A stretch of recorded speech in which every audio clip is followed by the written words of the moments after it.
History of Indian derivative market. देखो, Indian derivative market जो है वो 1875 में स्टार्ट हुआ था अप्रोक्सीमेटली। तब तब पोजीशंस कुछ अलग होंगी फ्यूचर और डेरिवेटिव मार्केट्स की, वो हमें एग्जैक्टली पता नहीं है 1975 में पोजीशंस क्या थी। बट हमें ये समझना है कि भाई तब से इंडिया में डेरिवेटिव मार्केट वर्क कर रहा है। वो टाइम पे पोजीशंस कुछ अलग रहेंगे जो आज के पोजीशंस है, बट आज बहुत ही सिंपल और कैलकुलेटेड सिस्टम सेबी ने रखा है, सब ट्रांसपेरेंसी मेंटेन रखी है। तो आज डेरिवेटिव मार्केट में काम करना कंपेयर टू पहले वाले जमाने से अभी आसान हो गया, बट उसके प्रोज और कॉन्स हमें समझने होंगे, ताकि हम जब डेरिवेटिव मार्केट में काम करें तो हमें उसका ज्यादा लॉस ना बेयर करना पड़े, और जो भी प्रॉफिट है वो हम मैक्सिमम उसको वर्कआउट कर सके। तो डेरिवेटिव मार्केट क्या होता है ये हमें समझना है। 1952 में गवर्नमेंट ने यहाँ पे इंडिया में ये बैन कर दिया था ऑप्शन कॉन्ट्रैक्ट्स को। उसके बाद अपने यहाँ पे बदला ट्रेडिंग होती थी वो टाइम पे, जो 1952 से 1993 तक चलती रही। बट जब 1993 में सेबी का इनकॉर्पोरेशन हुआ इंडिया में, तो उसके बाद सेबी ने अपना एक फ्रेमवर्क तैयार किया, और सेबी के फ्रेमवर्क के हिसाब से उन्होंने बदला ट्रेडिंग जो है वो बंद कर दी, और उसके बाद उन्होंने डेरिवेटिव मार्केट्स इंडिया में स्टार्ट किया जून 2000 में। देखो, 93 में जो बंद हुआ था डेरिवेटिव मार्केट, उसके बाद 2000 ईयर में जून 2000 में एनएससी ने इंडिया में डेरिवेटिव मार्केट स्टार्ट किया, जिसमें इंडेक्स निफ्टी फ्यूचर्स उन्होंने ऑप्शन स्टार्ट किया। सेबी स्टडीड अमेरिकन और यूरोपियन डेरिवेटिव मार्केट। सेबी ने दोनों मार्केट्स को पढ़ा, समझा, उसका एनालिसिस किया। उसके बाद अपने यहाँ पे जो कॉन्ट्रैक्ट लाए गए, वो आज हम जिस कॉन्ट्रैक्ट में काम करते हैं उसे यूरोपियन कॉन्ट्रैक्ट कहते हैं। यूरोपियन डेरिवेटिव्स के ऊपर इंडियन एनएससी के जो भी कॉन्ट्रैक्ट्स होते हैं, या भी हम डेली इंडेक्स में कॉन्ट्रैक्ट्स देते हैं, वो यूरोपियन डेरिवेटिव मार्केट के कॉन्ट्रैक्ट्स होते हैं। तो यूरोपियन कॉल के ऊपर हम काम करते हैं अभी। Instruments of derivative tradings in India are future contracts, option contracts, swaps etcetera. ये सब ऑप्शंस है डेरिवेटिव में जो हमें ट्रेड करने के लिए मिलते हैं। Derivative originally meant the hedging purpose. Previously इसका जो यूटिलाइजेशन किया था एनएससी ने, वो सिर्फ हेजिंग के लिए था, ताकि हमारी रिस्क वर्कआउट हो सके। बट इसका अभी स्पेक्यूलेशन हो गया है, जो हम स्टॉप नहीं कर सकते। ज्यादातर लोग अभी इसका अर्निंग पर्पस के लिए यूज करते हैं, but that is okay. But इसको हमें हेज भी करना है। डेरिवेटिव्स में अगर हम काम कर रहे हैं तो मैक्सिमम टाइम इसको हेज पोजीशन से ही काम करना है, क्योंकि इसमें मार्केट के मूवमेंट्स को कैच करके हम लिमिटेड प्रॉफिट और लिमिटेड लॉस को वर्कआउट करके अच्छा प्रॉफिट कमा सकते हैं, अगर हम इसमें हेज पोजीशन से काम करते हैं तो हमें भी डेरिवेटिव में काम करते समय पोजीशन हेज करना, ये हमें याद रखना है।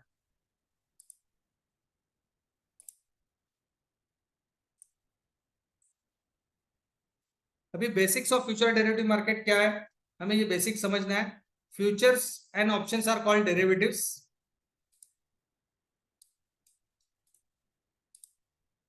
Future and options are called derivatives. Commodity and currency markets is part of derivative market. Commodity और करेंसी मार्केट भी डेरिवेटिव मार्केट में आता है। These are contracts and do not have value of their own. इसमें क्या रहता है, derivative में उसको खुद की वैल्यू नहीं रहती है। जो स्पॉट प्राइस है या जो स्टॉक प्राइस है, उसकी वैल्यू से ये प्राइस डिराइव होती है, इसके लिए इसको डेरिवेटिव मार्केट कहते हैं। Contracts of fix expiry date. इसमें हर डेरिवेटिव कॉन्ट्रैक्ट को एक एक्सपायरी डेट होती है जो फिक्स होती है। जैसे कि हम स्टॉक डेरिवेटिव मार्केट में अगर देखेंगे तो उनके फ्यूचर्स को हर मंथ का लास्ट थर्सडे जो होता है वो उसकी एक्सपायरी डेट होती है, ये फ्यूचर कॉन्ट्रैक्ट्स को। Contract of fix expiry dates. Contracts are traded in lots. इसमें एक लॉट साइज फिक्स होती है। ये लॉट साइज जो सेबी अपनी गवर्नमेंट है वो एनालिसिस करती है, और हर 6 महीने में ये लॉट साइज को रिव्यू भी किया जाता है, ताकि ये जो लॉट साइज है वो मेंटेन रहे। अगर स्टॉक की प्राइस बहुत बढ़ गई तो फिर वो जो लॉट की प्राइस है, लॉट की जो साइज है उसको मिनिमाइज कर देते हैं, ताकि टोटल जो वैल्यू ऑफ इन्वेस्टमेंट है वो मेंटेन रहे, ज्यादा ना बढ़े। Minimum 3 for the futures for one contract are available for trading. Normally क्या रहते हैं, 3 फ्यूचर्स अवेलेबल रहते हैं, करंट मंथ, नेक्स्ट मंथ और उसके बाद फार मंथ।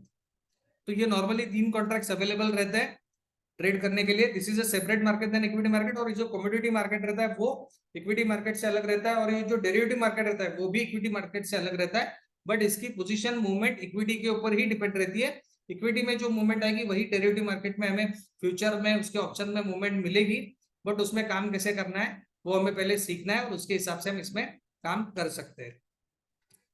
अभी व्हाट इज डेरिवेटिव कल हमने पढ़ा था, इसको हम थोड़ा सा रिवाइज करेंगे। Derivatives are the financial contracts that derive their own value from an underlying asset. जो शेयर प्राइस रहती है उसके ऊपर से इसकी डेरिवेटिव की जो वैल्यू है उसको डिराइव किया जाता है, इसके लिए इसको डेरिवेटिव कहा जाता है। अंडरलाइंग एसेट कुल बी स्टॉक्स, इंडाइसेस, कमोडिटीज और करेंसीज।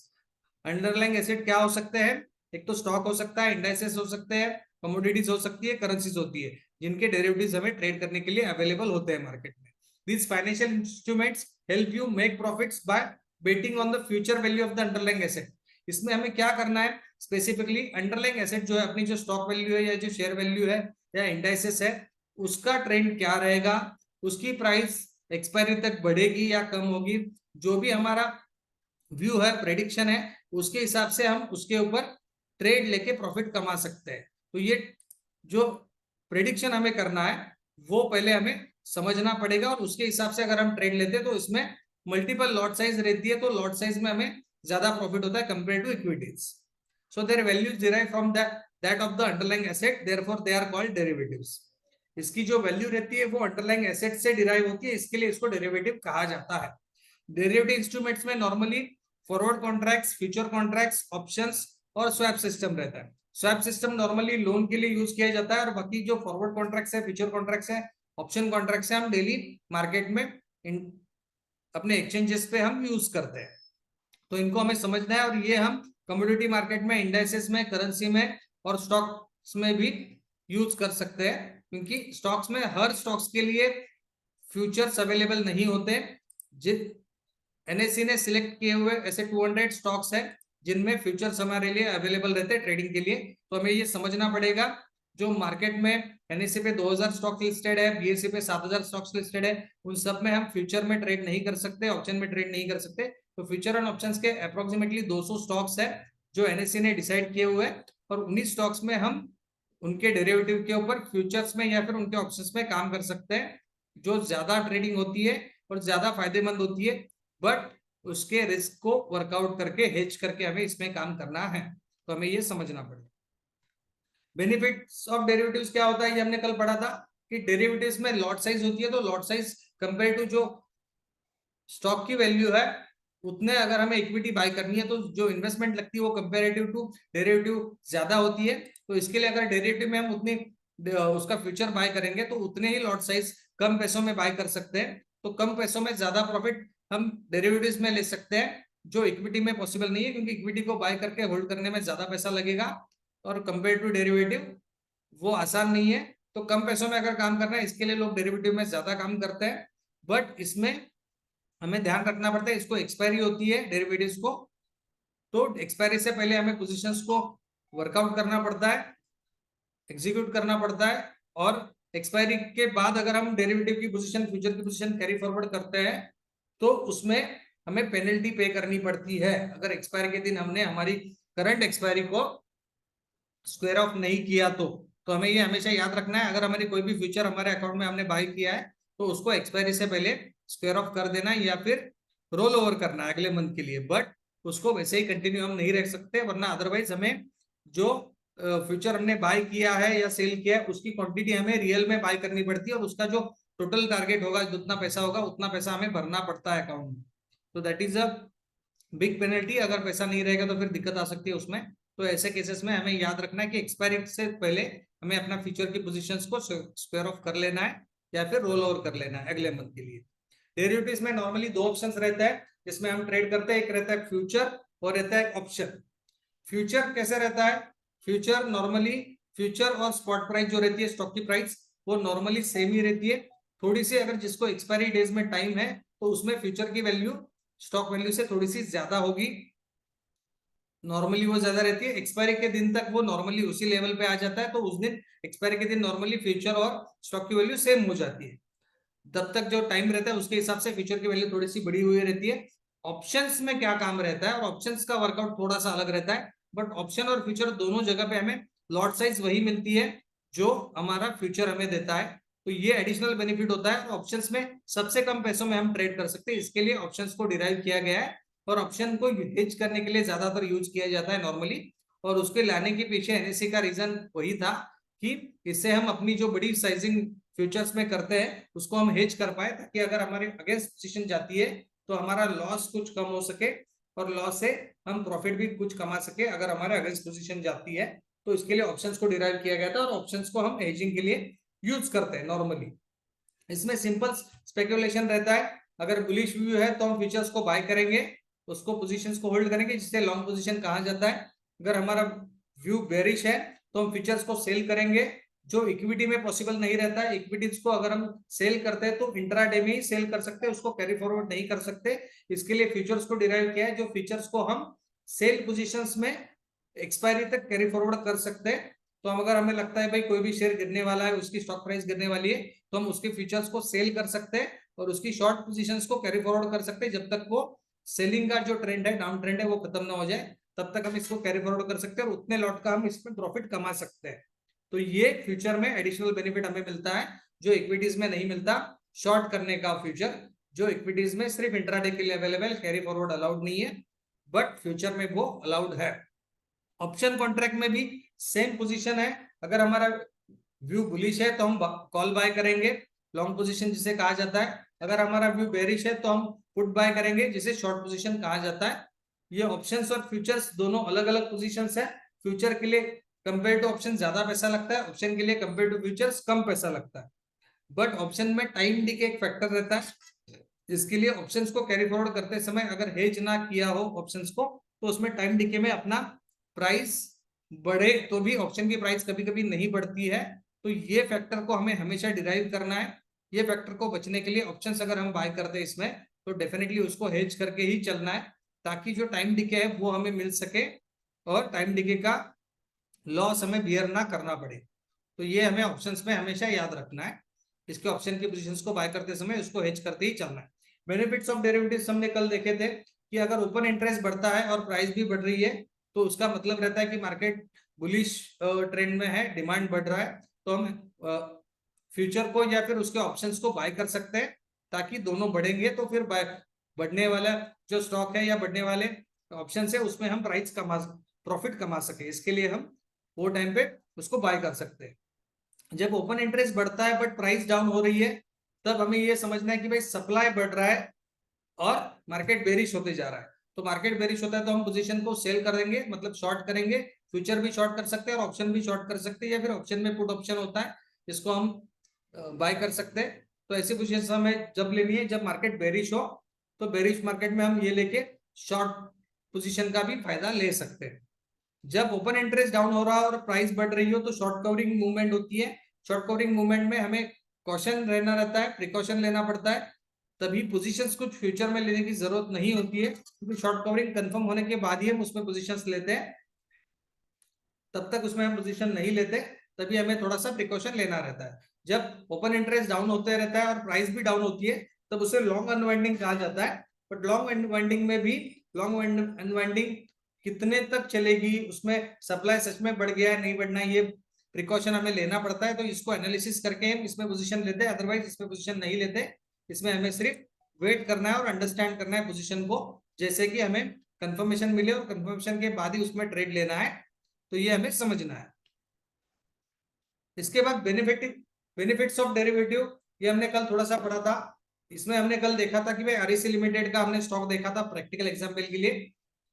बट अभी अगर हम यहाँ पे प्रैक्टिकल दूसरा एग्जांपल देखते हैं कि भाई Suresh wants to buy 1000 shares of XYZ stock. ये हम फॉर एग्जांपल लेते हैं कि XYZ कंपनी का स्टॉक है जिसके 1000 शेयर सुरेश को अगर बाय करने, now he has two segments to trade.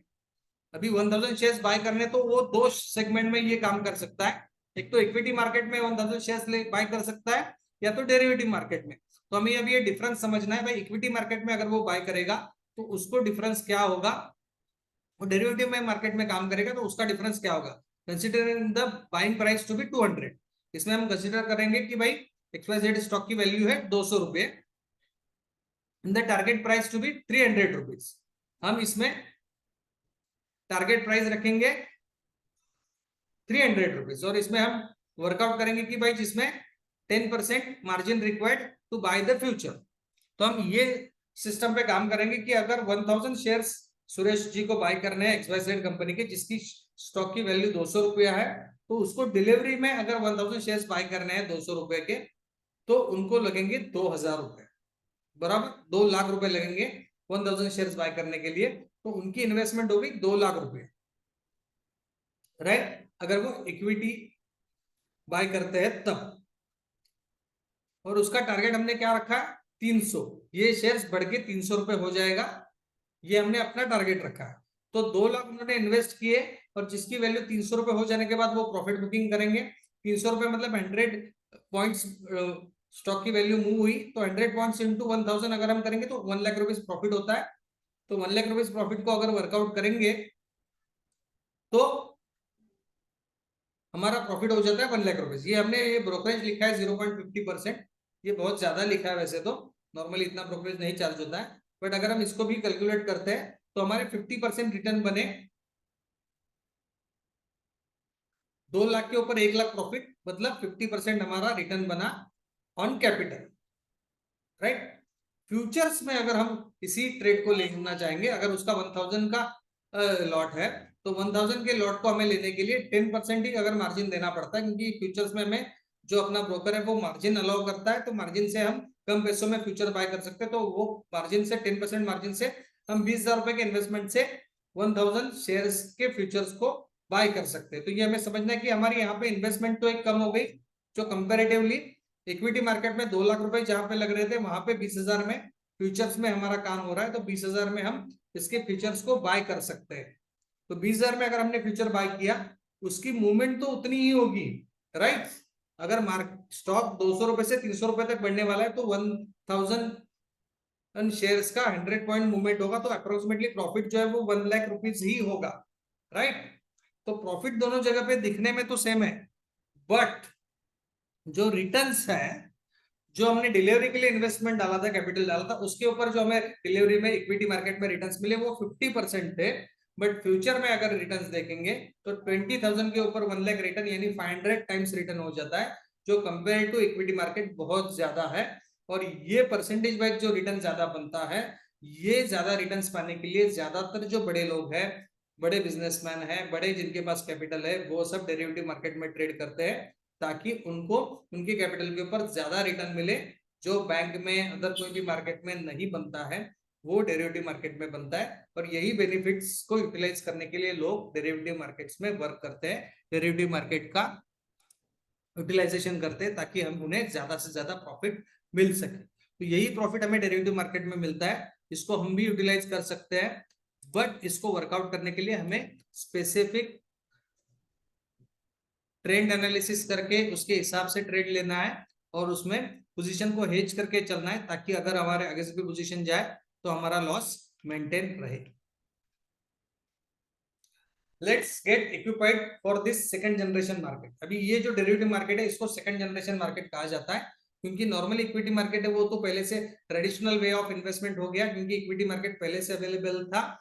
But ये जो डेरिवेटिव मार्केट डिराइव किया है मार्केट ने, एनएससी ने, इसमें ये हमें एडिशनल बेनिफिट मिलता है, कम इन्वेस्टमेंट के ऊपर ज्यादा रिटर्न्स हम कमा सकते हैं। तो ये रिटर्न्स कमाने के लिए हमें समझना पड़ेगा इसके सिस्टम को, ये सिस्टम कैसे काम करता है, कैसे ये वर्कआउट होता है। तो हम ये समझने के लिए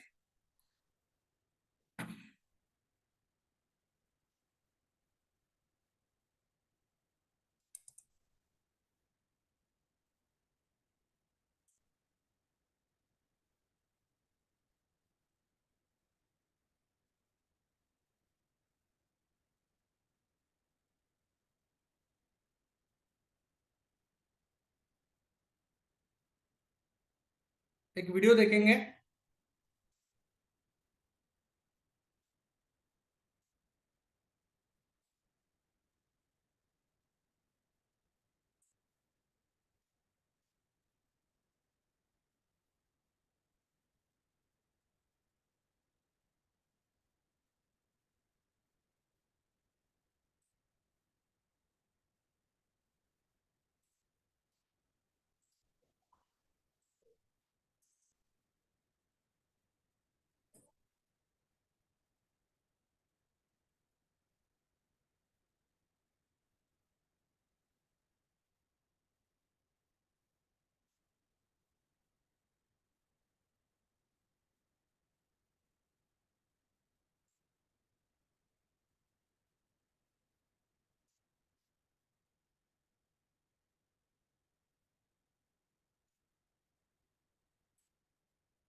no voice, okay,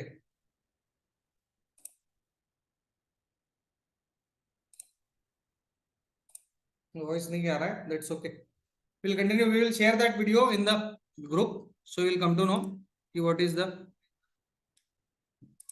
derivative market. Let's get equipped for the second generation market, future market जिसे कहा जाता है। डेरिवेटिव मार्केट में हमने दो पार्ट देखे, एक फ्यूचर होता है, एक ऑप्शंस होता है, जिसे हमें समझना है future contracts. Future contract is an agreement between two parties, buyer and seller, wherein the former agrees to purchase from the latter a fixed number of shares or an index at a specific time in the future for a predetermined price। इसमें हमने क्या सोचा था, ये contract होता है approximately, इसकी expiry हमने मार्केट के हिसाब से अगर कैलकुलेट करेंगे तो हर मंथ के लास्ट थर्सडे को इसकी एक्सपायरी होगी, और लास्ट थर्सडे को अगर इसकी एक्सपायरी कंफर्म की जाती है तो उससे पहले हमें फ्यूचर्स को स्क्वायर ऑफ करना है हमारे मार्केट के रूल्स के हिसाब से। बट अभी ये जो कॉन्ट्रैक्ट डिराइव किया जाता है, तो कॉन्ट्रैक्ट के साथ ये फ्यूचर को 3 मंथ्स में डिराइव कर दिए, हर 3 मंथ्स के फ्यूचर्स ऑप्शंस हमारे लिए ट्रेडिंग के लिए अवेलेबल होते हैं, और फ्यूचर्स में एक लॉट साइज फिक्स किया जाता है, वो लॉट साइज के हिसाब से फ्यूचर की वैल्यू डिसाइड होती है जो अप्रोक्सीमेटली 5 लाख के आसपास होती है, और जो शेयर्स में ज्यादा वोलेटिलिटी होती है उसकी प्राइस थोड़ी सी ज्यादा होती है, उसमें हमें ज्यादा पैसा इन्वेस्ट करना पड़ता है, क्योंकि उसकी वोलेटिलिटी अगर ज्यादा है तो स्टॉक में उतार चढ़ाव ज्यादा आएंगे, तो उसके हिसाब से उसकी वैल्यू थोड़ी ज्यादा होती है जो हमें वर्कआउट करनी रहती है फ्यूचर्स के प्राइस के हिसाब से। अभी फ्यूचर्स में क्या क्या ऑप्शंस होते हैं, फ्यूचर्स में स्टॉक्स होते हैं जो अप्रोक्सीमेटली 200 स्टॉक्स अवेलेबल है एनएससी के ऊपर। कमोडिटी फ्यूचर्स ट्रेडिंग होती है, कमोडिटी में गोल्ड, सिल्वर, क्रूड ऑयल और नेचुरल गैस के ऑप्शंस रहते हैं, जिसके फ्यूचर्स भी रहते हैं और जिसके ऑप्शंस भी रहते हैं जो हमारे लिए ट्रेडिंग के लिए अवेलेबल रहते हैं। इंडेक्स फ्यूचर की भी ट्रेडिंग होती है फ्यूचर्स में, तो इंडेक्स फ्यूचर्स में कौन कौन से फ्यूचर्स इंडेक्स अवेलेबल है, अभी निफ्टी है, फिन निफ्टी है, बैंक निफ्टी है, फिर सेंसेक्स है, मिड कैप निफ्टी है, बैंकेक्स है, ये सब इंडेक्स अवेलेबल है फ्यूचर के ऑप्शन में हमारे लिए ट्रेडिंग के लिए। और करेंसी फ्यूचर ट्रेडिंग भी इंडिया में अवेलेबल है, जो हम यूएसडी, जीबीपी, जेपीवाई और यूरो इसके अगेंस्ट आईएनआर के बेसिस पे हम कर सकते हैं। तो इन सबको हमें वर्कआउट करना है, सब में काम करने की कोई जरूरत नहीं होती है, बट हमें आइडिया हो इसके लिए हम ये सब फैक्ट्स को समझ रहे हैं। अभी इसमें सबसे इंपॉर्टेंट पार्ट आता है फ्यूचर ऑफ लॉट साइज। ये जो लॉट साइज है वो ऑलरेडी मार्केट के एक्सचेंजेस ने डिसाइड की होती है, और उसको हमें समझना जरूरी है, उसकी वैल्यू क्या डिराइव होती है वो समझना जरूरी है। Each contract has specific number of stocks which is called as lot. इसमें एक फिक्स नंबर ऑफ स्टॉक्स को डिसाइड किया जाता है एक्सचेंज की तरफ से, जिसे हम लॉट कहते हैं। Lot size is decided by the exchanges, ये lot size decide by exchange decide करता है इसको। It depends upon the price of share price value. ये लॉट साइज किसके ऊपर डिपेंड रहती है, जो शेयर की वैल्यू है उसके ऊपर डिपेंड रहती है, ताकि हमारी जो इन्वेस्टमेंट अमाउंट है वो बहुत ज्यादा ना हो जाए। क्योंकि अगर देखो कल हमने आरईसी लिमिटेड का स्टॉक देखा था जिसकी वैल्यू 500 रुपीज थी, जिसके लिए उसका लॉट साइज 2000 था, बट अगर हम वहीं पे जाएंगे एमआरएफ, एमआरएफ जो इंडिया का सबसे महंगा स्टॉक है जिसकी वैल्यू अप्रोक्सीमेटली 1.5 लाख रुपीज है, तो 1.5 लाख रुपीज के अगर 2000 स्टॉक्स का उधर उसका लॉट रहेगा तो कितनी अमाउंट इन्वेस्ट करनी पड़ जाएगी, वो बहुत ज्यादा हो जाएगी, 15 लाख से ज्यादा हमें इन्वेस्ट करना पड़ेगा वहां पे। वैसे तो 1.5 करोड़ होता है 2000 शेयर्स का, तो उतना अमाउंट इन्वेस्ट ना करना पड़े इसके लिए ये जो साइज है, तो एमआरएफ का जो लॉट साइज है वो सिर्फ 5 स्टॉक्स का है। क्यों? टोटल इन्वेस्टमेंट अमाउंट जो है वो इन्वेस्टर के लिए आसानी हो और वो इन्वेस्ट कर सके, उसके हिसाब से उसका लॉट साइज डिसाइड किया जाता है। Value of one lot size is around 5 lakh at present. अभी जो रिसेंटली जितने भी अपने यहाँ पे फ्यूचर्स अवेलेबल है उनकी वैल्यू अप्रोक्सीमेटली 5 लाख के आसपास है, बट उसमें भी कुछ कुछ शेयर्स ऐसे हैं जिनकी वैल्यू 5 लाख के ऊपर है, लाइक अदानी एंटरप्राइजेस है, उसका स्टॉक की वैल्यू अप्रोक्सीमेटली 6 लाख है फ्यूचर की वैल्यू। क्यों? क्योंकि उसमें वोलेटिलिटी ज्यादा है, तो उसके हिसाब से उसमें प्राइस कम ज्यादा ऊपर ज्यादा, वोलेटिलिटी ज्यादा से होने से वो प्राइस ऊपर और नीचे जाती रहती है, उसके हिसाब से इसकी वैल्यू 6 लाख तक रखी है। Stock price is low, lot size is large and vice versa. अगर स्टॉक प्राइस कम है, जैसे कल हमने बताया था आइडिया वोडाफोन की लॉट साइज 80,000 है, 80,000 उसकी लॉट साइज है क्योंकि उसके स्टॉक की वैल्यू कम है इसके लिए। और वैसे ही लॉट साइज लार्ज होती है, उसमें अगर स्टॉक की प्राइस ज्यादा होती है तो लॉट साइज कम होती है, जैसे हमने एमआरएफ में देखा, एमआरएफ की स्टॉक की वैल्यू 1.5 लाख रुपीज है, तो उसकी लॉट की वैल्यू जो लॉट साइज है वो सिर्फ 5 है। The exchange review the lot size once in every 6 month, हर 6 महीने में एक्सचेंज ये लॉट साइज को रिव्यू करती है, क्योंकि अगर स्टॉक की प्राइस बढ़ती गई तो उसमें इन्वेस्टमेंट अमाउंट भी बढ़ने लगेगा। तो इन्वेस्टर का ध्यान रखते हुए एक्सचेंजेस हर 6 महीने में इसको डिराइव करता है और रिव्यू करता है। Revise the lot size by giving an advance notice of at least 2 weeks to the market, और जैसे ही मार्केट इसको रिवाइज करने वाला रहता है तो उससे पहले हमें 2 से 4 वीक का नोटिस मार्केट दे देता है कि भाई ये जो लॉट साइज है वो अगले महीने के कॉन्ट्रैक्ट से चेंज होने वाली है, और जो भी रिवाइज वैल्यू रहेगी वो उसमें अपडेट की जाती है। तो वो हमें मार्केट से पता चल जाता है, वो हमें समझना है, और इसके अपडेट्स हमारे डीमैट अकाउंट में ऑलरेडी हमें मिल जाते हैं। अभी इसमें इंपॉर्टेंट है, जब भी हम फ्यूचर बाय करते हैं तो इसमें हमें एडिशनल बेनिफिट क्या मिलता है, इसमें हमें मार्जिन मिलता है अपने ब्रोकर की तरफ से, right. Margin money has to be deposited for the taking position in F N. देखो अभी इसमें क्या रहता है, एक मार्जिन हमें डिपॉजिट करना पड़ता है, मतलब क्या रहता है, इसमें मार्जिन हमें ब्रोकर से मिलता है, वो क्या रहता है, अप्रोक्सीमेटली हमें 20% to 30% अमाउंट डिपॉजिट करनी पड़ती है जो टोटल लॉट की हो रही है उसके अगेंस्ट। बट वो हमें पोजीशन लेते समय हमारे अकाउंट में अगर उतना पैसा होगा तभी हम वो पोजीशन एफएनओ में बाय कर सकते हैं। तो फ्यूचर एंड ऑप्शन दोनों जगह पे हमें वो स्पेसिफिक मार्जिन अमाउंट अगर अकाउंट में है तभी हमें वो ट्रेड लेने की परमिशन एक्सचेंजेस देता है। Margin money is collected to ensure that no default और payment by contract holders.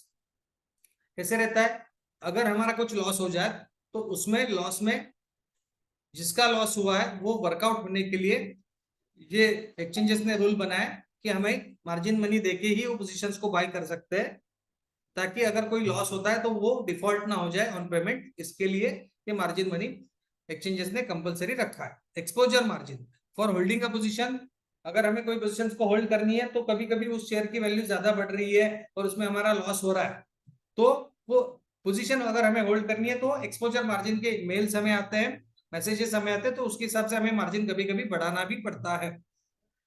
Volatility margin जब कैसे रहता है, अगर वो शेयर प्राइस में ज्यादा वोलेटिलिटी है और उसमें शेयर की जो वैल्यू है वो ज्यादा वोलेटिल हो रही है और ज्यादा बढ़ रही है ज्यादा कम हो रही है, तो एक्सचेंज में ask for more margin depending on the volatility. अगर उस शेयर्स में वो स्टॉक में स्पेसिफिक स्टॉक्स में अगर वोलेटिलिटी बढ़ जाती है तो एक्सचेंजेस हमें वो ईमेल से अपडेट करवाते हैं, मैसेजेस से अपडेट कराते हैं कि भाई इसमें वोलेटिलिटी बढ़ी है तो आपको इसमें ज्यादा मार्जिन मेंटेन करना पड़ेगा। Additional margin when the position goes into loss, अगर कभी कभी हमारी पोजीशन लॉस में जाती है तो हमें एक्सचेंजेस से मैसेजेस आते हैं, ब्रोकर से भी मैसेजेस आते हैं कि भाई हमें एडिशनल मार्जिन मेंटेन करना पड़ेगा, वो हमें हमेशा मेंटेन करना पड़ता है। मार्जिन कॉल्स, एक पोजीशन इज इन लॉस 50%, तो इसमें क्या रहता है, अगर अपनी पोजीशंस में हमने कोई फ्यूचर लिया और जिसमें फ्यूचर की वैल्यू जहां पे हमने बाय किया था उससे 50% से नीचे चली गई, ऐसा नॉर्मली होता नहीं है, बट अगर 50% किसी में डाउनफॉल आ गया और हमारा लॉस जो 50% से ज्यादा हो रहा है तो वो केस में एक्सचेंज अपनी पोजीशंस को ऑटो स्क्वायर ऑफ कर लेता है, तो इसमें बड़ा लॉस अपने को होने का डर रहता है। तो इसीलिए हमें हमेशा फ्यूचर के पोजीशंस को हेज करके चलना है। तो हेज करेंगे, फ्यूचर को ऑप्शन से हेज करेंगे तो ऑप्शंस के लिए कंपेयर टू फ्यूचर कम पैसा लगता है, और अपने पोजीशन के अगेंस्ट भी अगर मार्केट जाता है तो उसमें हमें वो वर्कआउट करने का ऑप्शन मिलता है, जो ऑप्शन से हमें वर्कआउट हो सकता है। जैसे हम गाड़ी लेते हैं या कोई भी प्रोडक्ट लेते हैं तो उसका इंश्योरेंस बाय करते हैं, वैसे ऑप्शन हेजिंग मतलब एक इंश्योरेंस होता है हमारे ट्रेडिंग का, जो अगर हम इंश्योरेंस लेंगे तो हमारा जो लॉस है कंपेयर टू ऐसे नॉर्मल वोलेटाइल सिचुएशन में जो ज्यादा होगा वो कम हो जाता है, वो मिनिमाइज हो जाता है। इसके लिए हम पोजीशंस को हेज करते हैं डेरिवेटिव मार्केट। इसके साथ इसकी मार्केट वाइड पोजीशन के हिसाब से इसको एक लिमिट दिया गया है फ्यूचर एंड ऑप्शंस के मार्केट के लिए, तो वो लिमिट क्या है वो भी हमें समझना जरूरी है। Total number of contracts open in monitored by the exchange and limit is set by the exchange. अभी देखो कैसा है, नॉर्मली जितने भी पब्लिक के लिए अवेलेबल शेयर्स है उसमें से सिर्फ 20% शेयर्स की वैल्यू के हिसाब से उसको डेरिवेटिव मार्केट में वर्कआउट किया जाता है।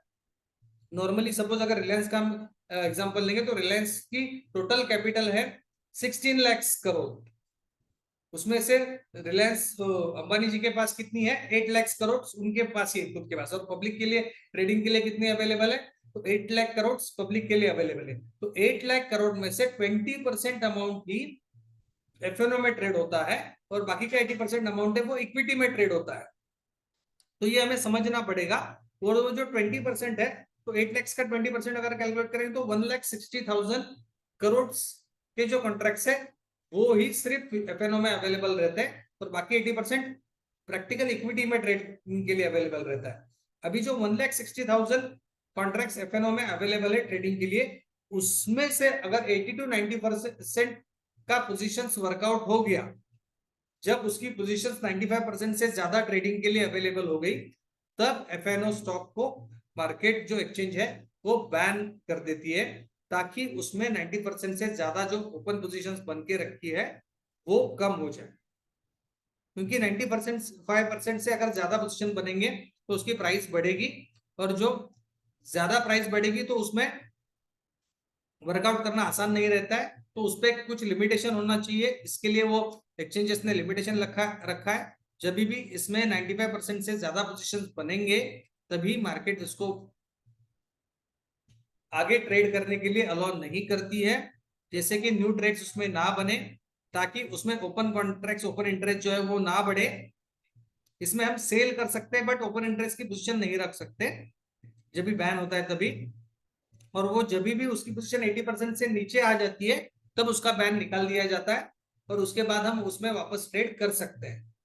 तो ये हमें ध्यान में रखना पड़ता है। अगर हम कोई स्टॉक्स को ट्रेड कर रहे हैं और जिसमें 95% से ज्यादा पोजीशन बन जाती है, तो उसके बाद उसमें हमें ट्रेडिंग अलाउड नहीं होती है, क्योंकि उसमें ऑलरेडी 95% से ज्यादा पोजीशन अगर बन जाते हैं, ओपन इंटरेस्ट बन जाता है तभी। और वो वापस जब 80% तक नॉर्मल हो जाता है तभी उसके बाद इसमें वापस ट्रेडिंग स्टार्ट कर दी जाती है। इसके साथ अभी ये एक परसेंटेज वाइज लिमिट रखा है एक्सचेंजेस ने। उसके साथ एक्सचेंज में इंडिया में जितने ब्रोकर्स है, अभी इंडिया में अप्रोक्सीमेटली 6,000 ब्रोकर्स है टोटल। तो 6,000 ब्रोकर्स में हर ब्रोकर के लिए एफएनओ में ट्रेड करने के लिए 20% का ही लिमिट रखा है। हर ब्रोकर के लिए 20% का ही लिमिट रखा है। मतलब आपका ज़ेरोधा हो तो ज़ेरोधा के लिए 20% है, एंजल वन हो तो एंजल वन के लिए 20% है, और एंजल वन के या फिर ज़ेरोधा के, अगर ज़ेरोधा के 63 लाख कस्टमर्स है तो 63 लाख में से 50 लाख नहीं 20% को अगर ऑलरेडी कवर कर लिया, तो उसके बाद के जो बचे कस्टमर्स है उनको वो फ्यूचर में ट्रेड करना अलाउड नहीं होगा। ये लिमिट्स ऑलरेडी मार्केट ने सेट करके रखे हैं। तो ईच ब्रोकर के लिए 20% का मैक्सिमम लिमिट है, और इंडिविजुअल ट्रेडर के लिए 5% का मैक्सिमम लिमिट है। वो 5% से ज्यादा अमाउंट या 5% से ज्यादा पोजीशंस वो ट्रेडिंग सेक्शन फ्यूचर में नहीं रख सकता है, वरना क्या होगा, इसमें मैनिपुलेशन हो सकता है। इसके लिए लिमिट्स रखे गए ताकि कोई भी मैनिपुलेशन ना हो, स्टॉक की प्राइस मार्केट के हिसाब से बढ़ती रहे, वन साइडेड मार्केट ना बढ़े, या वन साइडेड मार्केट पे मार्केट की वैल्यू डिराइव भी नहीं होनी चाहिए, डाउन ट्रेड भी नहीं स्टार्ट होना चाहिए। तो इसके लिए लिमिट्स मार्केट ने ऑलरेडी डिराइव करके रखे, तो ये हमें समझने हैं। This is done to prevent manipulation of market, excessive speculation and creation of bubble. इससे क्या होता है, ये लिमिट्स है, उसके वजह से मार्केट में मैनिपुलेशन नहीं होता है, स्पेकुलेशन नहीं होता है, और क्रिएशन ऑफ बबल से बचने के लिए मार्केट ने ये रूल्स डिराइव करके रखे हैं।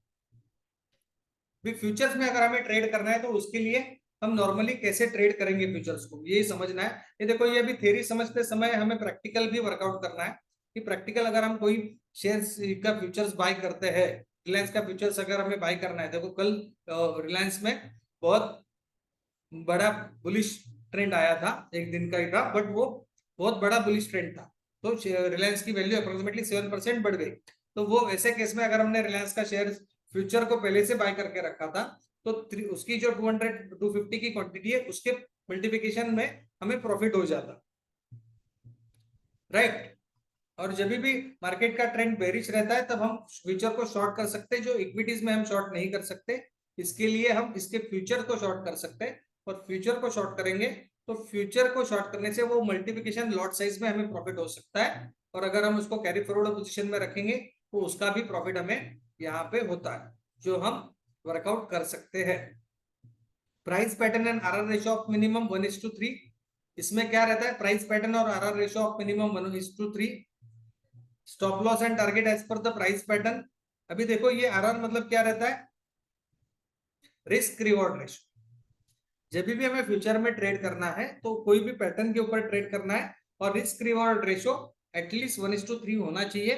तभी फ्यूचर में ट्रेड करना है। अदरवाइज हम इक्विटी में तो 1:1 रेशियो के पर भी काम करते हैं, बट फ्यूचर में काम करना है तो हम ज्यादा थोड़ा सा पैसा लगाते हैं कंपेयर टू इक्विटीज, और इसमें रिस्क भी ज्यादा रहती है। तो 1:3 रेशियो के ऊपर अगर कोई पैटर्न हमें बनता है, मिलता है, तभी इस पे काम करेंगे और अच्छे प्रॉफिट को लेके इसमें वर्कआउट होंगे।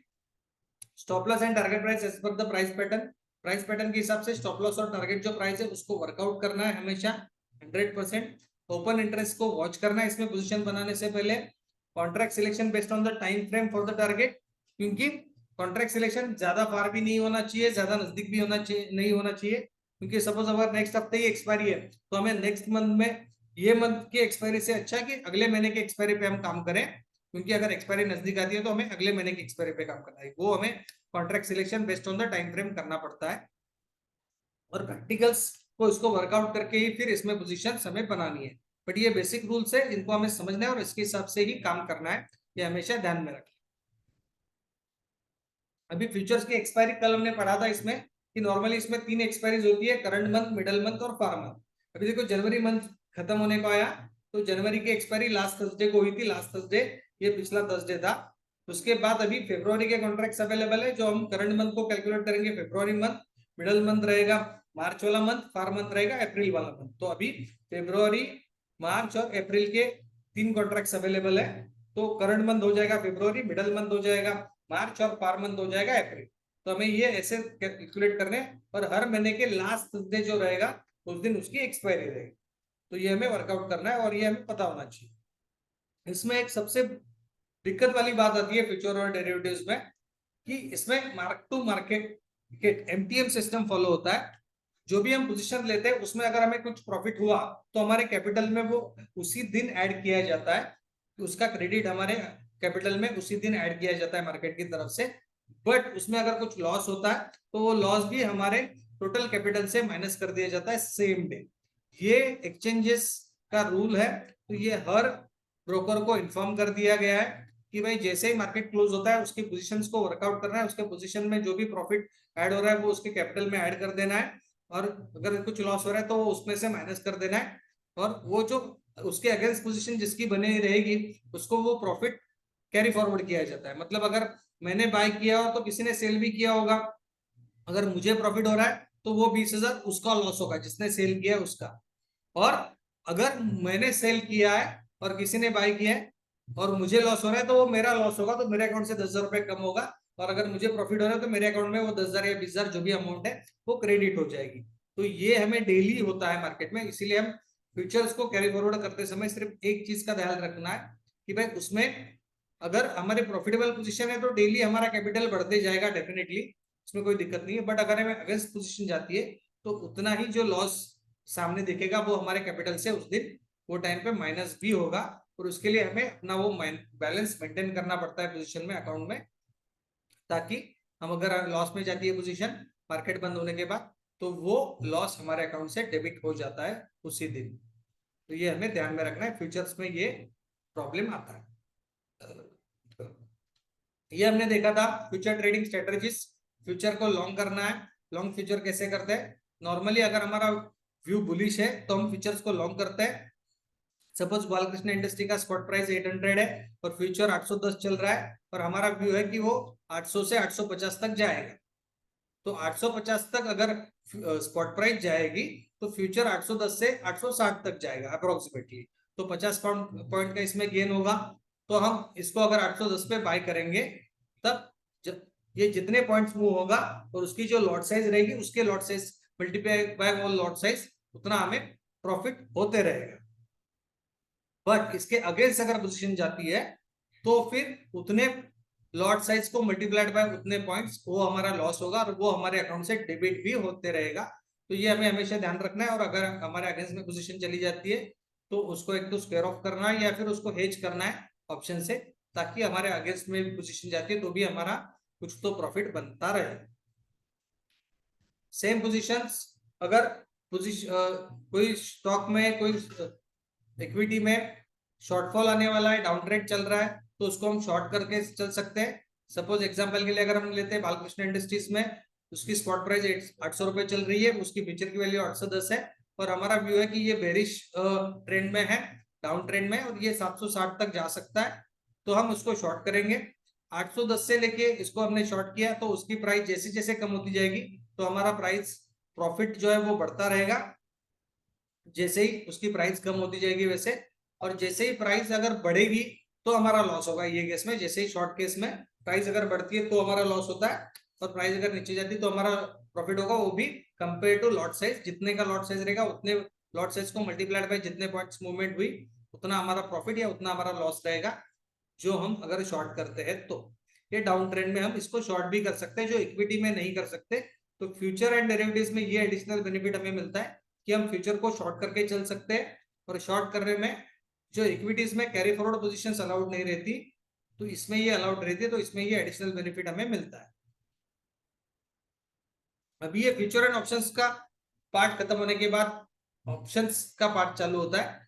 ऑप्शंस जो सबसे ज्यादा ट्रेड होते हैं, और ऑप्शंस अगर आप जैसे ही लॉगिन करते हो तो उसमें हमें डेली एक मैसेज आता है, फ्यूचर एंड ऑप्शंस में डेली 90% लोगों को, बायर्स को लॉस होता है। क्यों लॉस होता है ये हमें समझना है। कॉल ऑप्शंस में, पुट ऑप्शंस में ज्यादातर लोग इसीलिए ट्रेड करते हैं क्योंकि इसमें इन्वेस्टमेंट कम लगती है। कम इन्वेस्टमेंट में हम ज्यादा क्वांटिटी में ज्यादा टारगेट के लिए, ज्यादा प्रॉफिट के लिए काम करते हैं, एक्सपेक्टेशन से काम करते हैं, बट उसमें रिस्क भी उतनी ही होती है। तो हमें कॉल ऑप्शंस में, पुट ऑप्शंस में जो इंडेक्स में काम करते हैं, तो इंडेक्स में की तो लॉट साइज कम रहती है, तो इंडेक्स में काम करने में कोई दिक्कत नहीं है। डेफिनेटली इंडेक्स में हम थोड़ी सी रिस्क लेके काम करते हैं, उसमें कोई प्रॉब्लम नहीं है। बट हम जब भी फ्यूचर ऑप्शंस में या फ्यूचर डेरिवेटिव्स में काम कर रहे हैं और ऑप्शंस में काम कर रहे हैं, तो हमें ये हमेशा ध्यान में रखना है कि भाई हमारा जो ट्रेंड है वो मूवमेंट वाला होना चाहिए। उसमें एक तो स्ट्रॉन्ग मूव आना चाहिए, अप ट्रेंड हो डाउन ट्रेंड हो, उसके हिसाब से हमें उसके ऑप्शन को लेके वो ट्रेंड को कैच करना है, और ट्रेंड खत्म होने से पहले अपनी पोजीशंस को स्क्वायर ऑफ कर लेना है। पहली बात, अगर हम इसमें कॉल और पुट ऑप्शंस को कैरी फॉरवर्ड करते हैं तो हमें इसमें पोजीशंस को हेज करना है। सिंगल नेक पोजीशंस कॉल और पुट की कभी भी कैरी फॉरवर्ड मार्केट में नहीं करनी है, क्योंकि नेक्स्ट दिन क्या होगा हमें पता नहीं होता है। मार्केट अच्छा है, वो स्टॉक अच्छा है, उसके फंडामेंटल अच्छे है, उसके रिजल्ट अच्छा है, सब अच्छा है, बट दुनिया में कहीं पे भी कुछ रॉन्ग न्यूज आती है, कुछ अलग होता है, तो उसका इम्पैक्ट इनडायरेक्टली स्टॉक्स पे पड़ सकता है। और ऐसे केस में नेक्स्ट डे हमारा ज्यादा लॉस ना हो जाए, इसके लिए हमारे हमेशा कॉल और पुट ऑप्शंस को, अगर हम फ्यूचर और डेरिवेटिव्स में कैरी फॉरवर्ड कर रहे हैं तो उनको हेज करके ही चलना है। तो हमारी रॉन्ग पोजीशन, रॉन्ग साइड के लिए अगर ट्रेंड जाता है तो हमारी पोजीशन थोड़ी सी बच सके, उसमें से हमें कुछ ज्यादा लॉसेस ना हो, इसके लिए हमें पोजीशन को हेज करके ही इसमें चलना है, ये हमेशा याद रखना है। ऑप्शन कॉन्ट्रैक्ट्स नॉर्मली क्या होते हैं? Buyer holder of option, party buying the option. Buyer किसे कहते हैं? जो ऑप्शन को बाय करता है। सेलर, सेलर किसे कहते हैं? या राइटर ऑफ ऑप्शन, जो ऑप्शन को सेल करता है, उसे सेलर या राइटर कहा जाता है। Call options, buyer has the option to buy और not, has right to buy if he wishes, and writer has obligation to sell. अभी इसमें क्या रहता है, बायर के लिए एक ऑप्शन है कि वो बाय करे या ना करे, बट जो राइटर है जिसने सेल किया है उसको बाय करना कंपलसरी होता है, क्योंकि उसकी पोजीशन उसके बिना स्क्वायर ऑफ नहीं होती है। तो इसमें राइटर के लिए ऑब्लिगेशन आता है, बायर के लिए वो ऑब्लिगेशन नहीं होता है, क्योंकि उसको वो ऑप्शन रहता है बाय और नॉट का, उसके लिए ऑब्लिगेशन ऑप्शन होता है, और राइटर के लिए ऑब्लिगेशन रहता है टू सेल। पुट ऑप्शन में buyer has the option to sell और नॉट। पुट ऑप्शन में भी बायर के लिए वही ऑप्शन मिलता है, बाय करे या ना करे, या सेल करे ना करे, बट राइटर के लिए ऑब्लिगेशन टू बाय इसमें भी होता है। तो ये हमेशा याद रखना, इसमें सेलर हमेशा अंडरलाइंग ऑब्लिगेशन में आता है। बायर के लिए एडिशनल ऑप्शंस रहते हैं, बाय करे या ना करे वो एडिशनल ऑप्शंस बायर के पास होता है, बट सेलर हमेशा ऑब्लिगेशन में आता है कि उसको वो सेल करने रहता है, तभी उसको वो प्रॉफिट होता है। बट इसमें अगर हम ऑप्शन कॉन्ट्रैक्ट की हिस्ट्री देखेंगे, ऑप्शन कॉन्ट्रैक्ट का रेशो देखेंगे जो मार्केट से हमें मिला है, वो रेशो के हिसाब से 99% ऑप्शन बायर्स को ज्यादा लॉस होता है। 90%, 89% तो लॉस मार्केट ने ऑलरेडी, सेबी ने जो रिवाइज किया हुआ पोजीशन है उसमें 89% ऑप्शन बायर्स को लॉस होता है, और सेलर को प्रॉफिट होता है। तो हमें ये हमेशा याद रखना है कि ऑप्शन सेलर्स को जो टाइम डिके का प्रॉफिट होता है, टाइम डिके से जो भी ऑप्शन की वैल्यू डिक्रीज होती रहती है उसका प्रॉफिट सेलर को मिलते रहता है, बायर्स को नहीं मिलता। इसके लिए हमें ये वर्कआउट करना है। अगर हम बायर है तो फिर ट्रेंड के हिसाब से बाय करें, ट्रेंड को कैच करके ट्रेंड खत्म होने से पहले अपनी पोजीशन को स्क्वायर ऑफ कर ले, प्रॉफिट लेके इसमें से जल्दी एग्जिट हो जाए। उस पोजीशन को अगर कैरी फॉरवर्ड करना है तो उसको हेज करके ही कैरी फॉरवर्ड करना है। सिंगल पोजीशन को डेरिवेटिव ऑप्शंस में कैरी फॉरवर्ड नहीं करना है। वन वे मूव होगा तभी भी इसमें टाइम डिके से ऑप्शन की वैल्यू थोड़ी थोड़ी थोड़ी कम होते जाती है।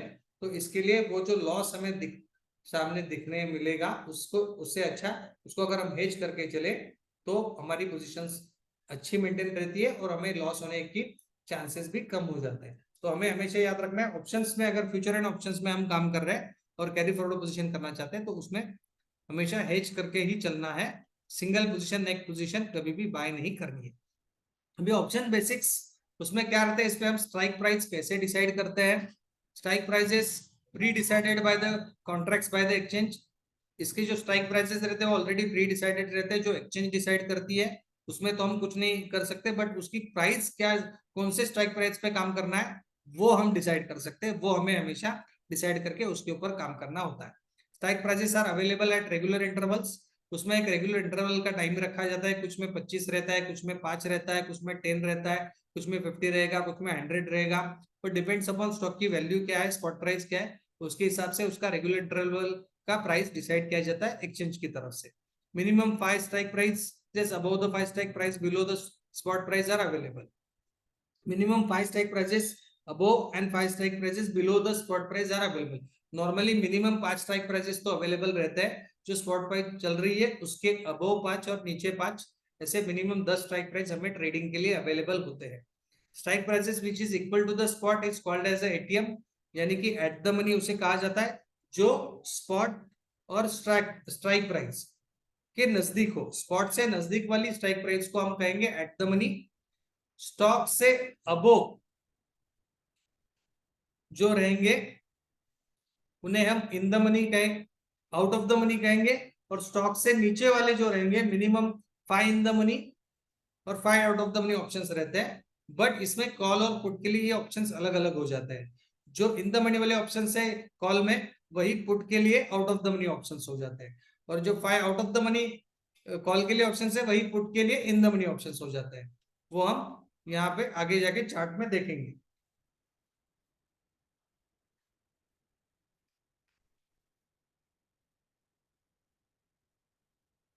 ये देखिए, अगर हम इसमें अगर निफ्टी का हम कंपैरिजन करें, 17,200 पे अगर निफ्टी है, 17,300 17,100 पे, अगर 17,500 पे निफ्टी है यहाँ पे, राइट। और तो 17,500 क्या हो गया, एट द मनी कॉल हो गया। और 17,500 से पहले वाले जितने भी कॉल ऑप्शंस है, 17,400, 17,300, 17,200, ये सब इन द मनी वाले कॉल ऑप्शंस हो गए। और 17,600, 700, 800 ये आउट ऑफ द मनी वाले कॉल ऑप्शंस हो गए, क्योंकि ये यहां तक मार्केट पहुंचा ही नहीं है, इसके लिए इसको आउट ऑफ द मनी कहते हैं। और जहां तक मार्केट ऑलरेडी पहुंच चुका है उसके लिए इन द मनी, और जहां पे मार्केट है उसके लिए एट द मनी कहेंगे। बट सेम पोजीशन रिवर्स हो जाती है पुट कॉल के लिए। पुट कॉल में क्या रहेगा, जहां जितना नीचे मार्केट आया नहीं है उसे आउट ऑफ द मनी कहेंगे, क्योंकि अभी 17,500 का मार्केट चल रहा है और उसके नीचे 17,400 तक मार्केट आया नहीं है, नीचे आया नहीं है, इसके लिए उसको आउट ऑफ द मनी कहेंगे। 17,300 यहाँ तक आने की संभावना है, पॉसिबिलिटीज है, बट आया नहीं है, इसके लिए इसको आउट ऑफ द मनी। 17,200 इसके नीचे जितने भी स्ट्राइक प्राइस रहेंगे वो सब आउट ऑफ द मनी वाले रहेंगे। और 17,600 से नीचे आ चुका है मार्केट, इसके लिए 17,600 इन द मनी हो गया। 17,700 से नीचे भी है, इसके लिए 17,700, 17,800, ये इसके अबो वाले जितने भी प्राइस रहेंगे वो सब इन द मनी वाले स्ट्राइक प्राइस हो जाएंगे, क्योंकि उसके नीचे ऑलरेडी मार्केट आ चुका है। तो ये कॉल और पुट में बेसिक डिफरेंस होता है। स्पॉट प्राइस अगर 17,500 है तो 17,500 से नीचे वाले जितने भी ऑप्शंस रहेंगे वो कॉल के लिए इन द मनी रहेंगे, बट पुट के लिए आउट ऑफ द मनी रहेंगे। तो 17,500 के अबव वाले जितने भी ऑप्शंस है वो कॉल के लिए आउट ऑफ द मनी रहेंगे, बट पुट के लिए इन द मनी ऑप्शंस ये हो जाएंगे। ये हमें इंट्राडे में काम करते समय समझ के लेना है। इसका हमें यूज इंडेक्स में काम करते समय होता है, जो हम डेली करते हैं। और कल सुबह हम लाइव मार्केट में जब मिलेंगे सुबह 9:15 बजे, तभी इसको भी यूज करेंगे, क्योंकि कल हम नॉर्मली इंडेक्स पे ट्रेड करेंगे, तो इंडेक्स में ट्रेड करते समय ये हमें काम में आएगा। ओके,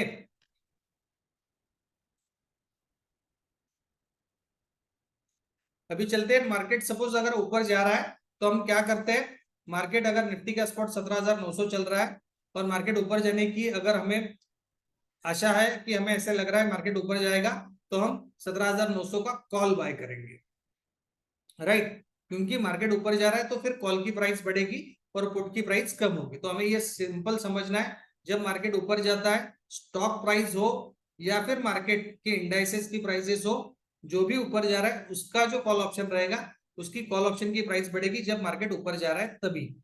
और जब मार्केट गिर रहा होगा तभी पुट ऑप्शन की प्राइस बढ़ेगी, तब कॉल ऑप्शन की प्राइस कम होती जाएगी और पुट ऑप्शन की प्राइस बढ़ेगी। और जब भी कॉल बढ़ेगा तभी पुट गिरता है, और जब भी पुट बढ़ता है तभी कॉल गिरता है। और कॉल कब बढ़ता है, जब मार्केट ऊपर जा रहा होगा तभी कॉल की प्राइस बढ़ेगी, जब मार्केट गिर रहा होगा तभी पुट की प्राइस बढ़ेगी। और इसमें वाइस वर्सा होते रहेगा, जब कॉल बढ़ेगा तभी पुट गिरेगा, और जब भी पुट बढ़ेगा तभी कॉल गिरेगा। तो ये हमें बेसिक रिलेशन को समझ के लेना है और इसी को फॉलो करना है कि जब मार्केट बढ़ेगा तभी कॉल की प्राइस भी बढ़ेगी, और जब मार्केट गिरेगा तभी पुट की प्राइस बढ़ेगी, कॉल की प्राइस कम हो जाएगी। तो उसके हिसाब से हम ऑप्शंस में बाय करते हैं। मार्केट का ट्रेंड पहले डिसाइड करते हैं, मार्केट के ट्रेंड को प्रेडिक्ट करते हैं और उसके हिसाब से कॉल लेना है पुट लेना है उसको डिसाइड करते हैं, और इसके हिसाब से ही हम पोजीशंस को वर्कआउट करते हैं। अगर हम बायर है और हमारा टारगेट है कि भाई हम ये महीने का स्पॉट प्राइस 17,900 बाय कर रहे हैं, और हमें लगता है कि एक्सपायरी से पहले वो ऊपर बढ़ेगा, तो हमें उसमें वो प्रॉफिट वर्कआउट करने के लिए पोजीशंस को होल्ड करना है ज्यादातर। और अगर 17,900 से ये 18,500 तक ऊपर गया, तो जितने पॉइंट ऊपर जाएगा उतना प्राइस हमारे प्रीमियम की जो ऑप्शन वैल्यू है वो उतनी बढ़ती जाएगी और उतना हमें प्रॉफिट होगा। अगर ये 17,900 के नीचे गया, तो वो केस में हमारा लॉस क्या रहेगा, 160 पॉइंट जो हमने प्रीमियम दिया है उतना ही हमारा लॉस रहेगा। तो बायर के लिए एक एडिशनल बेनिफिट होता है कि बायर का लॉस होता है वो लिमिटेड होता है, प्रॉफिट होता है वो अनलिमिटेड हो सकता है, क्योंकि बायर ने जो प्राइस में ऑप्शन बाय किया है उतना ही उसका मैक्सिमम लॉस हो सकता है। अगर ये केस में अगर हम वर्कआउट करते हैं 17,900 का प्रीमियम 160 पे चल रहा है और अगर वो हम बाय करते हैं, तो हमारा इस केस में लॉस मैक्सिमम 160 पॉइंट ही हो सकता है। बट इसके अगेंस्ट केस में अगर ये मार्केट 500 पॉइंट बढ़ता है, तो जो हमारा प्रॉफिट है वो उतने 500 पॉइंट या 440 पॉइंट भी हो सकता है। बट हमारा जो लॉस है वो लिमिटेड रहेगा, क्योंकि मार्केट 17,900 के नीचे कितना भी गिरा, 17,800 गया, 17,700 गया, 17,600 गया, 500 गया, तो भी हमारा लॉस 160 पॉइंट ही होगा। तो इसमें लॉस लिमिटेड होता है, प्रॉफिट अनलिमिटेड होता है। ये बायर के लिए एडिशनल बेनिफिट होता है, इसके लिए ज्यादातर लोग बाइंग करते हैं ऑप्शन को। बट बायर्स को सबसे ज्यादा लॉस होता है प्रोबेबिलिटी के हिसाब से, प्रोबेबिलिटी सेलर की ज्यादा होती है compare to buyer. But buyer के लिए ऑप्शन क्या रहता है कि मैक्सिमम अनलिमिटेड प्रॉफिट वो बाय कर सकता है, अर्न कर सकता है, जो सेलर नहीं कर सकता। तो ये हमें समझना है। सेम अगर हमारी पोजीशन डाउन ट्रेंड में है, अगर हमें प्रेडिक्शन लगता है कि मार्केट नीचे जाएगा और निफ्टी 17,900 पे चल रहा है, तो हम पुट बाय करेंगे, क्योंकि हमें लग रहा है मार्केट डाउन ट्रेंड में जाएगा। तो हम 17,900 का अगर पुट बाय करते हैं और उसका प्रीमियम सपोज 122 चल रहा है, तो वो केस में सिनारियो क्या रहेगा, 122 से निफ्टी जितने नीचे जाए उतने ज्यादा प्रॉफिट हमें मिल सकता है।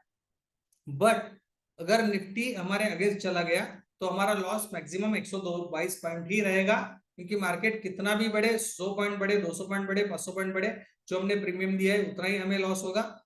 बट इसका वाइस वर्सा उल्टा, प्रॉफिट जो है वो हमें अनलिमिटेड हो सकता है, क्योंकि मार्केट जितना ज्यादा नीचे गिरेगा उससे इतना ज्यादा अपना प्रीमियम बढ़ता रहेगा, और वो प्रीमियम हमारी गेन रहेगी, वो 300 पॉइंट, 400 पॉइंट, 500 पॉइंट कितनी भी हो सकती है। तो ये बायर के लिए ही हमेशा बेनिफिट है कि वो अनलिमिटेड प्रॉफिट अर्न कर सकता है बाइंग करके। सेलिंग करके आप लिमिटेड प्रॉफिट अर्न कर सकते हो, बट सेलिंग के लिए ज्यादा पैसा लगता है, बाइंग के लिए कम पैसा लगता है। इसके लिए ज्यादातर लोग बाइंग करते हैं, सेलिंग नहीं करते।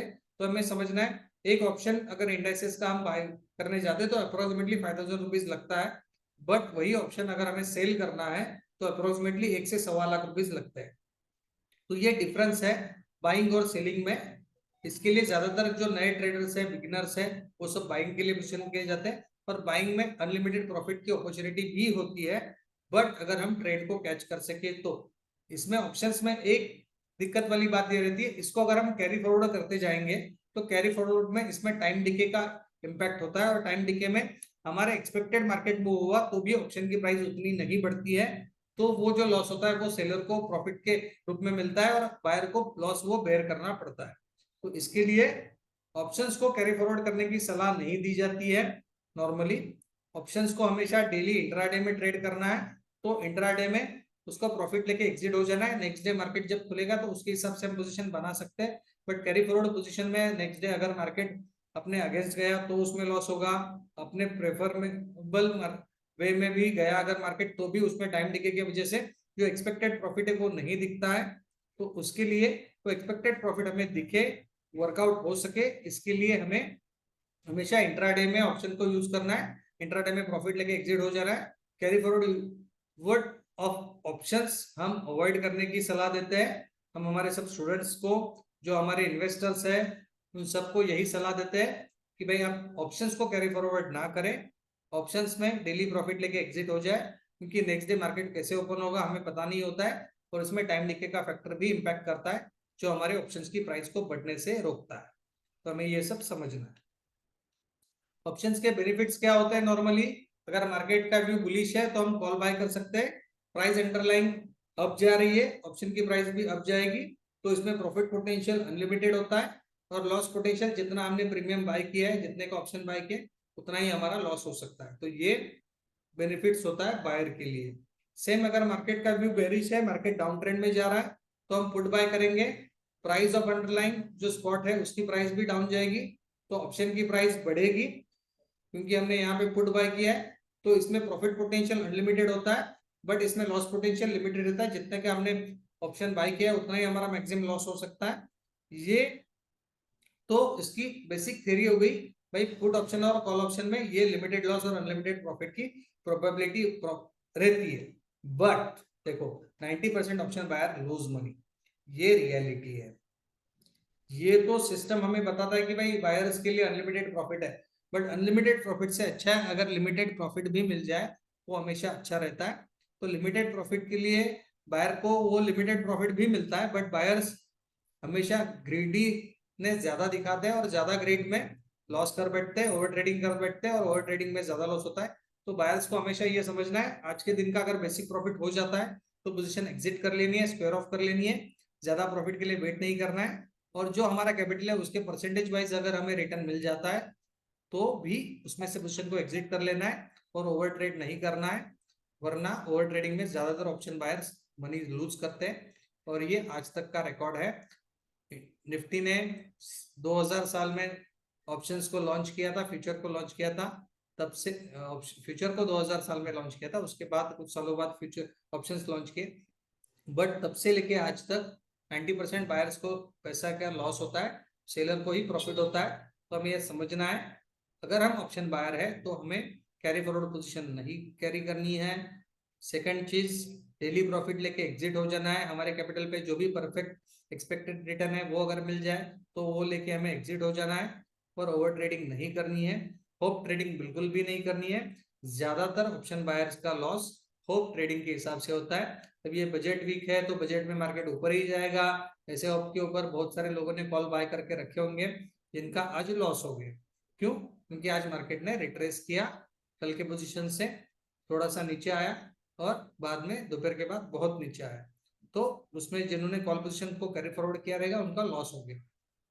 तो ये दिक्कत आती है मार्केट में, और बजट के वीक में मैक्सिमम मार्केट बहुत ज्यादा वोलाटाइल होता है, तो इसके लिए हमें कोई भी पोजीशन को कैरी फॉरवर्ड नहीं करना है, और डेली पोजीशन को वर्कआउट करते समय जो भी प्रॉफिट दिखे उसको बुक करते रहना है, और अगर लॉस होता है तो लॉस में भी जल्दी लॉस में से एग्जिट हो जाना है, क्योंकि हमें ज्यादा लॉस के लिए वेट नहीं करना। तो सिंपल चीजों को याद रखेंगे तो बायर का भी लॉस नहीं होगा। हम चाहते हैं हमारा हर स्टूडेंट प्रॉफिट बनाए, आज तक का रिकॉर्ड है, हमारे यहाँ से जितने भी बच्चे सीख के गए, जो भी हमसे सीखे हैं, जो भी हमसे एडवाइस लेते हैं, उन सबको मैक्सिमम प्रॉफिट ही होता है। बट फिर भी कोई ओवर ट्रेड करता है, कोई प्रॉफिट पे ही रिस्क लेता है और लॉस कर देता है, तो उसको हम नहीं बदल सकते। तो आपकी साइकोलॉजी बदलनी बहुत जरूरी है। हम पढ़ा तो सकते हैं, हम पढ़ाते हैं, आपको एडवाइस देते हैं, ओवर ट्रेड मत करो, प्रॉफिट हो गया तो मार्केट को बंद कर दो, एग्जिट कर दो, अपने को एक्सपेक्टेड रिटर्न आ गया तो फिर मार्केट को वापस देखने की जरूरत नहीं, क्योंकि मार्केट हर दिन हमें ट्रेड करने की अपॉर्चुनिटी देगा। बट ओवर ट्रेड करने से लॉस होते हैं, इनको हमें फॉलो नहीं करना है। और स्टॉप लॉस को, यस धनंजय पाटिल जी, यस आपने सही कहा, एसएल इज इंपॉर्टेंट। अपने पोजीशंस में हमेशा एसएल को फॉलो करना है। जो हमने स्पेसिफिक टारगेट रखा है या स्टॉप लॉस रखा है उसको फॉलो करना है, अदरवाइज हमारा लॉस बढ़ते जाता है। और लॉस में कभी भी वेट नहीं करना है, लॉस में ऑरेंज नहीं करना है पोजीशन को। लॉस में ऑरेंज करने वाले कोई बड़े ट्रेडर्स आपने देखे होंगे, यूट्यूब पे कोई वीडियोस आते हैं या टेलीग्राम पे कोई वीडियोस आते हैं, बट उनके पास उतनी पोजीशन होती है, उतना कैपिटल होता है, उनके पास उतना एक्सपीरियंस होता है और उन्होंने उतना प्रॉफिट मार्केट से अर्न किया होता है ऑलरेडी, तो वो उतनी रिस्क ले सकते हैं। हम इनिशियल लेवल पे बिगिनर है, नए ट्रेडर है, तो हमें ये सोचना है हमारा कैपिटल कैसे सेफ हो। कैपिटल को रिस्क में लेके कोई भी प्रॉफिटेबल नहीं बनाए।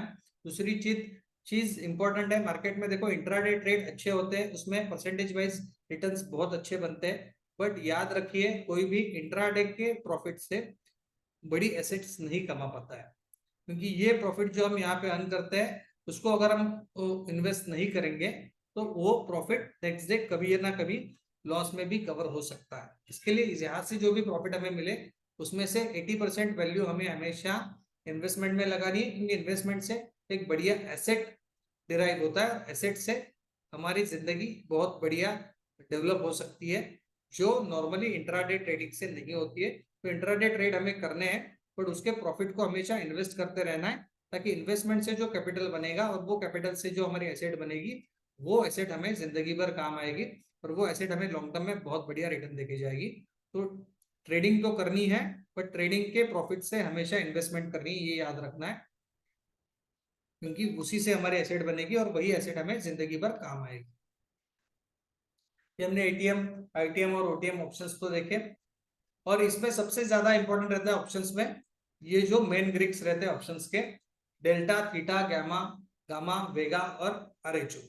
अभी इनमें से सब समझने की कोई ज्यादा जरूरत है नहीं, हम बायर है तो इसमें हमें सिर्फ थीटा, थीटा डीके जो रहता है, जो प्राइस हम बाय करते हैं और ऑप्शन की प्राइस बढ़ती नहीं है, पोजीशन हमारे एक्सपेक्टेड मूव्स के हिसाब से होती है, फिर भी ऑप्शन की प्राइस बढ़ती नहीं है, ऐसा बहुत बार होता है, क्योंकि उसमें थीटा काम करता है जो सेलर को हेल्पफुल रहता है, और जो गामा रहता है वो बायर के लिए हेल्पफुल रहता है। बट ये पोजीशन के मार्केट के ट्रेंड के हिसाब से काम होता है नॉर्मली। थीटा तो हमेशा मार्केट कोई भी ट्रेंड में जाए वो तो थीटा अपना काम करेगा, प्राइस डिके का, वो हमेशा सेलर को हेल्प करेगा।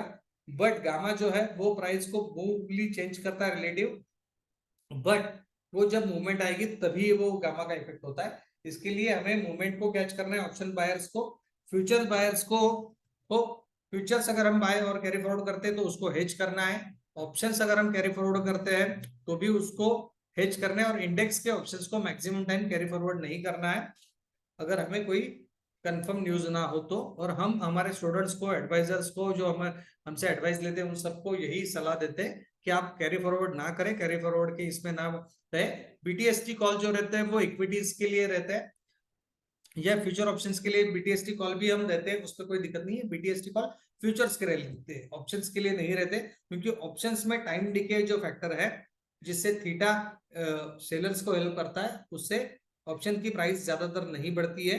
ऑप्शन में हमेशा गिरावट हमें देखने मिलती है, ऑप्शन हमारे टाइप में मूव हुआ तो भी उसमें उतनी मूवमेंट नहीं आती है, तो ये हमेशा थीटा की वजह से होता है। और उसमें अगर डेली ट्रेंडिंग मार्केट में अगर हम ऑप्शन को देखेंगे तो वो डेली ट्रेंडिंग मार्केट में मूव होता है और वो प्रॉफिट भी देके जाता है।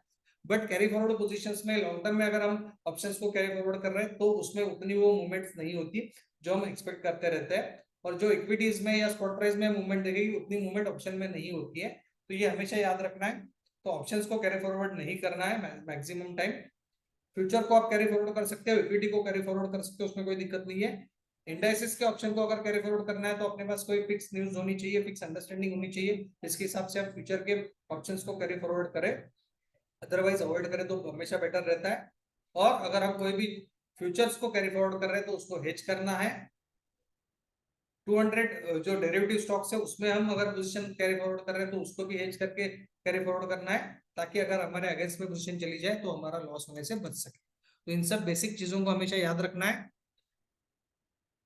ये आज का बेसिक इंपॉर्टेंस था डेरिवेटिव्स मार्केट का, फ्यूचर एंड ऑप्शन मार्केट का।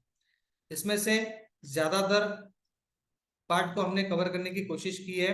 इसमें भी बहुत सारे लोगों को बहुत सारे प्रॉब्लम्स रहेंगे, इश्यूज रहेंगे, तो उसको हम डेफिनेटली वर्कआउट करेंगे। आपके कुछ भी डाउट्स रहेंगे तो आप अपने ग्रुप के जो व्हाट्सएप नंबर्स है, एडमिन नंबर्स है, उस पर आप अपडेट कर दीजिए, ताकि आपके कुछ भी डाउट्स रहेंगे तो उसको हम वर्कआउट करेंगे।